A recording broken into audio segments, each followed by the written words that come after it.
안녕하세요. 역사가 뚫린다. 성경이 보인다. 역사 드라마로 읽는 성경 중간사편. 자, 저희가 이제 로마 시대로 넘어간 이제 상황에서 헤롯 가게가 본격적으로 이제 유대인의 왕으로 등극하게 되는 과정 이야기했습니다. 헤롯이 극단적인 위기 상황을 극복하고 로마에 가서 당대 지중해가 낳은 최고의 두 남자가 있죠.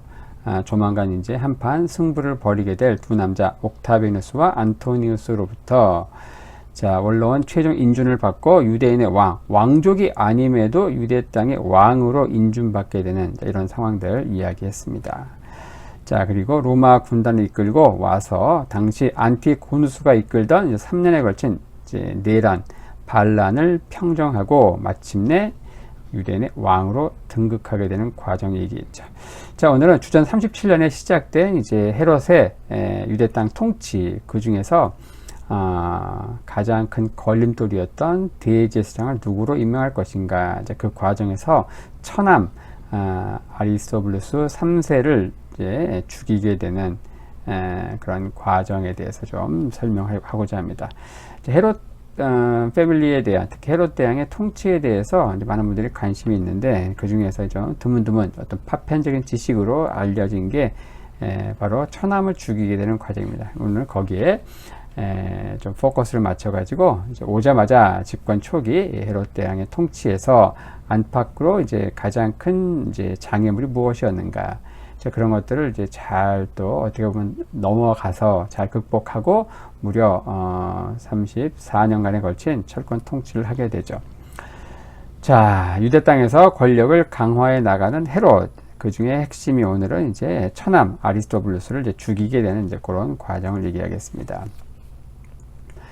유대 땅은 이제 벌써 몇 해에 걸친 그 폭력과 강탈, 내란, 전쟁 이런 것들로 인해서 백성들은 이후에 어찌됐든 누가 지배자가 되는 건 상관없으니까 제발 좀 안정을 이제 간절히 희구하게 되죠. 헤롯이 로마 군단을 이끌고 왔고, 결국 로마 군단을 이제 등에 업고, 헤롯은 이제 유대 반란군을 이제 진압을 하고 예루살렘을 접수하게 되죠. 그럼 그들에게 남은 것은 무엇일까요? 로마군. 이들은 전쟁터의 군인에게는 승리 이후에 어떤 고대 전쟁에서 룰이거든요. 3일간 마음껏 약탈할 수가 있습니다. 하지만 헤롯은 그것을 이제 허락할 수가 없는 거죠. 왜냐? 헤롯은 유대인의 왕으로 왔고, 결국 여기 통치를 해야 되는, 정복으로 끝나는 게 아니고 통치를 해야 했기 때문에 결국 그렇게 되면 민심이 이제 얻을 수가 없잖아요. 하지만 이제 로마 군 입장에서는 이제 이겼기 때문에 3일간 또 고대 전쟁 룰에 따라서 약탈할 수가 있는 거예요. 그러니까 그 협상을 해야 되겠죠. 그래서 헤롯은 어떻게 하는가? 자신의 사비를 털어가지고 로마 군들에게 돈을 주죠. 근데 그게 부족하니까 당시 반란을 일으켰던 안티고누스, 그를 지지했던 유력 인사 45명의 명단을 이제 입수해가지고 그들의 재산을 전부 빼앗아서 로마 군들에게 지불을 합니다. 이렇게 하면서 예루살렘은 약탈을 면하게 되죠. 유대인의 왕이 된 이 헤롯에게 있어서 안팎의 적이 많았죠. 특히 내부의 적은 누구였는가? 사두개파 제사장들이었습니다. 이들은 이제 에돔 출신의 이 헤롯을 이제 통치자로 이제 받아들일 수가 없었죠. 거기다가 또 이 바리새파에서는 이제 사메아스라고 하는, 바리새파의 가장 존경받는 리더가 누구였는가? 사메아스였는데, 이 사메아스가 과거 산헤드린 재판장에 섰던 헤롯을 향해서 이런 예언을 한 적이 있습니다. 바로 이 헤롯이 한날 한시에 산헤드린 재판관들을 다 죽일 것입니다. 그런 예언을 했던, 어떻게 보면 자기에 대해서 적대적인 예언을 했던 사람인데, 이 헤롯은 사두개파 제사장들, 이들을 제압하기 위해서 거기에 반대편에 서 있는 바리새파, 그 바리새파의 리더인 사메아스를 대우함으로써 제압을 하게 되죠. EEJ라고는 할까요? 이렇게 하면서 내부의 적 사두개파 제사장들을 제압을 하고, 그리고 외부의 적은 누구였는가? 바로 힐카누스 2세입니다. 당시 힐카누스 2세는 파르티아 제국의 인질로 잡혀 있었기 때문에, 그의 존재만으로도, 그가 이제 어떻게 보면 합법적인 대제사장이잖아요. 비록 조카에 의해서 귀가 잘려가지고 대제사장 직무를 수행할 수는 없지만 어쨌든 마카비 왕조 출신의 가장 정통성 있는 최근까지도 대제사장을 했던 인물이었습니다. 자, 그래서 결국은 파르티아의 인질로 잡혀있던 이 힐카누스 2세를 결국은 데려옵니다. 데려와서 극진히 대우하면서 이제 눈이 보이는 곳에서 감시에 데려가는 것이죠. 자, 그 다음에 이제 통치를 시작하는 헤롯에게 있어서 가장 첨예해야 된 이슈는 무엇이었는가? 그럼 차기 대제사장으로 누구를 임명할 것인가? 자, 반란을 진압하면서 이제 마지막 대제사장이었던 안티고누스는 처형이 됩니다. 이 안티고누스가 이제 3년에 걸친 반란을 일으킨 것인데 이 족보를 좀 볼 필요가 있습니다. 자, 안티고누스. 자, 우리가 마카비 왕조의 마지막 최고 전성기를 이끌었던 여왕 살로메 알렉산드리아에 대해서 얘기했습니다. 그녀가 주전 67년에 죽으면서 주전 63년까지 4년에 걸친 장남과 차남의 내란이 벌어진다. 그런 얘기했습니다. 장남 힐카누스 2세를 왕으로 세우지만 차남 아리스토블루스 2세가 이제 둘 간에 4년에 걸친 내란을 펼치고 그런 가운데 폼피우스가 주전 63년 냉큼 유대 국가를 먹어버립니다. 그리고 이 지역은 유대라고 불리는 로마의 속주로 편입이 되는데, 자, 그러면서 이제 고분고분해도 힐카누스 2세가 계속 이제 어떻게 보면 합법적으로 유약한 이 사람을 세워놓고서 대제사장 가계가 이어지죠.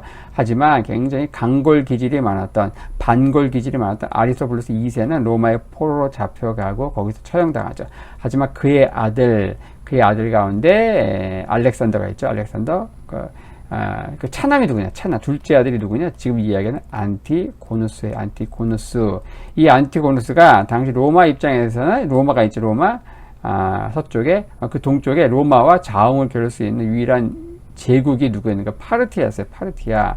바로 파르티아의 군대를 이끌고 와서 헤롯이 통치하고 있던 이 유대 국가의 반란을 일으킨 거예요. 그 반란이 주전 40년부터 주전 37년까지 3년 가죠. 3년 갑니다. 그때 헤롯이 이제 로마로 도망갔다가 거기에서 로마 군단이 이끌고 또 로마 유대인의 왕으로 책봉을 받고 이제 결국 3년간에 걸친 반란을 진압하는 것이죠. 이 안티고누스가 와서 뭐 합니까? 제일 먼저 자기의 큰아버지인 힐카누스의 귀를 잘라버려요. 귀를. 자, 대제사장은 이제 신체에 아무 흠격이 없어야 돼. 장애인이 된 거예요. 그러니까 대제사장 자격이 없는 것이죠. 그리고 자기가 대제사장을 합니다. 이 안티고누스가 이제 반란이 진압이 되면서 결국 처형당하죠. 제일 먼저 한 게 안티고누스를 처형한 거예요. 자, 그렇게 되면 뭡니까? 이 대제사장직의 공석이 된 거예요. 자, 유대 국가는 어떻게 보면 신정 공동체이기 때문에 제일 중요한 게 뭐냐? 왕보다 중요한 게 뭐냐? 대제사장직입니다. 대제사장직. 자, 이런 상황에서 누구를 이제 대제사장으로 세워야 되느냐? 자, 누구를 대제사장에 세울 것인가? 이 안티고누스는 과거에 마카비 왕조에서는요, 왕이 대제사장직을 겸직을 했습니다. 사실 이게 말이 안 되는 것이죠. 구약 성경에서 우시야 왕이 대제사장만이 할 수 있는 분양 그 일을 하다가 결국 나중에 문둥병에 발하는 그런 굉장히 상징적인 사건이 벌어지죠.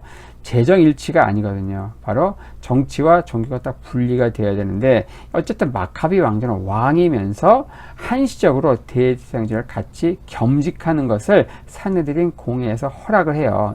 임시적으로. 하지만 그걸 줄기차게 비판했던 게 바리새파입니다. 결국 그래서 바리새파가 이제 마카비 왕조 내내 결국 야당으로 있다가 마지막 살로메 알렉산드라 그 여왕 때에 바리새파가 여당으로 오게 되고 뭐 그렇게 하긴 하는데요. 자, 어쨌든 마카비 왕조 때에는 왕이 대제사장직을 겸직했다. 하지만 헤롯은 감히 그것만을 할 수가 없는 거예요. 자신이 로마에 등을 업고 유대인의 왕이 됐습니다. 하지만 자신의 통치가 만만치 않다는 걸 잘 알죠. 본인이 에돔 출신이고 유대인들이 혐오하는 그 에돔 출신의 왕을 이들이 인정할 수가 없잖아요. 근데 거기다가 대제사장직까지 한다? 이방인이 말이 안 되는 거예요. 그래서 그건 일종의 도발인 거죠. 통치를 포기하는 것이죠. 그래서 헤롯에게 있어서 이게 굉장히 뜨거운 이슈가 뭐냐? 핫 이슈가 뭐냐? 대제사장직을 누구로 임명할 것인가? 마지막 대제사장이 반란을 일으켰던 그 안티고누스를 죽이고 나서 누구를 임명할 것인가? 자, 이런 상황에서 헤롯은 이제 자신의 최측근인 바벨론 출신의 디아스포라 유대인 가운데 전혀 아론의 후예도 아닌 일반 제사장인 아나넬루스라고 하는 사람을 대제사장으로 임명을 하죠. 자, 이렇게 되니까 누가 반발을 할까요? 바로 장모 장모가 이제 엄청나게 반대합니다. 그리고 와이프도 계속 바가지를 긁는 거예요. 그러니까 왜 문제인가? 자, 헤롯의 부인이 누굽니까? 이 마리암네잖아요. 이 마리암네 누굽니까? 바로 마카비 왕가에서 이제 마지막 내란을 펼쳤던 장남 힐카누스 2세와 아리스토플루스 2세의 피가 같이 흐르는 거예요. 엄마인 알렉산드라는 힐카누스 2세의 딸이고 아빠인 알렉산더는 아리스토플루스 2세의 아들인 거예요. 그 사이에 태어났으니까 굉장히 정통성이 많죠. 자, 힐카누스 2세, 헤롯의 장모인 알렉산드라 입장에서는 바로 자기 아버지인 힐카누스 2세가 귀가 잘려가지고 안 된다고 하면 누가 있는 거예요? 자기 아들이 있는 거예요. 아들. 딸이 마리암네 2세고요. 아들이 누구냐? 아리스토블루스 3세예요. 그러니까 아들을 이제, 어때요? 대제사장으로 임명해야 되는데, 듣보잡인 무슨 바벨론 출신의 진짜 제사장 출신인지 아닌지 그것도 확실하지 않은 이런 아나넬루스를 대제사장으로 임명하니까 장모가 반발을 한다. 아버지가 안 된다고 하면 아들을 세워야 된다. 자기 아들. 자, 이렇게 하면서 여기에 누구도 이제 가담을 하는가. 와이프인 마리암네도 가담을 하면서 밤마다 바가지를 긁고 이제 동침 거부를 하면서 자기의 동생 아리스토블루스 2세를 임명해달라. 당시 17세밖에 안 되는 17살 미성년인 이 아리스토블루스를 임명해달라고 하는 거예요. 자, 이 알렉산드라는 또 누구에게 또 SOS를 치는 가 당시 이집트 프톨레미 왕국의 통치자인 클레오파트라에게 SOS를 칩니다. 이 클레오파트라는 외부에 있는 헤롯에게 있어서는 외부에 있는 가장 큰 정치적인 정적이 누구였는가? 이 클레오파트라였어요. 나중에 또 이야기할 텐데 이 클레오파트라 때문에 머리가 지끈지끈 아팠던 게 헤롯이었거든요. 자, 하지만 어떻게 됩니까? 결국 이제 이런 안팎의 그런 바가지가 결국 통해가지고 어쩔 수 없이 헤롯은 이제 아나넬루스를 이제 폐위시키고 17살인 자신의 처남 아리스토블루스 3세를 대제사장으로 임명합니다. 자, 그때가 주전 35년이에요. 헤롯이 유대인의 왕이 된 게 주전 37년이죠. 37년. 자, 인준받은 게 주전 40년이죠. 하지만 이 3년간 이제 내란을 평정한 것이고 본격적으로 통치한 거는 주전 37년이다. 그러니까 2년 후 35년에 어쩔 수 없이 아리스토블루스 3세를 대제사장으로 임명합니다. 하지만 문제가 발생해요. 그해 초막절에 키도 훤칠했던 이 아리스토블루스 3세가 대제사장직을 이제 수행하는데 그걸 보고 유대 백성들이 열화 같은 지금 BTS를 보듯이 열렬하게 환호하는 거예요. 그러니까 헤롯 입장에서 어떻습니까? 최고의 아킬레스건이잖아요. 그래서 극도의 시기심에 불탑니다. 그래서 결국 그 이듬해 주전 34년 그 이듬해 처남인 아리스토블루스 3세를 죽이게 되죠. 어떻게? 여리고에서 수영을 하고 있는 아리스토블루스 3세 처남을 익사를 가장해서 결국 암살을 하고 다시 대제사장직은 아나넬루스 폐위시켰던 아나넬루스를 이제 대제사장으로 임명을 하죠. 이런 상황에 대해서 이제 장모인 알렉산드라는 이제 클레오파트라에게 편지를 쓰죠. 자기 아들이 의문사를 당했는데 이거를 좀 해결해 달라. 그리고 안토니우스도 의문사한 이 아리스토블루스 3세에 대해서 추궁하는 헤롯을 소환하는 소환장을 보내기도 하죠. 하지만 나중에는 이제 헤롯이 안토니우스와 굉장히 친하잖아요. 그러니까 헤롯의 이야기를 듣고 안토니우스는 이제 헤롯에게 이제 사과 편지를 보냅니다. 자신이 너무 주제넘게 내정 간섭을 한 것에 대해서 용서를 구하는 편지를 하면서 오히려 클레오파트라를 책망을 하게 되죠. 결국 이제 헤롯은 이 알렉산드라 장모를 이제 결국 감옥에 가두게 되죠. 자, 이렇게 하면서 이제 헤롯은 유대인의 왕으로 통치하는 데 있어서 최고의 또 어떻게 보면은 이슈였던 대제사장을 누구로 임명할 것인가 그 문제를 놓고 결국 어쩔 수 없이 처남 아리스토블루스 3세를 임명했다가 결국은 이제 극도의 시기심에 불타가지고 그를 익사를 가장한 이제 암살을 하고 다시 자기의 원하는 측근 아나넬루스 3세를 임명함으로써 통치 기반을 견고하게 다지게 됩니다. 자, 오늘 이렇게 해서 이제 헤롯이 유대인의 왕으로 첫 통치에 있어서 대제사장을 임명하는 과정에서 처남 아리스토블루스 3세, 당시 17세밖에 안 되는 처남이 결국은 어머니와 누나의 성화에 때문에 제명에 살지 못하고 결국 요절하게 되는 이런 상황을 좀 살펴보았습니다.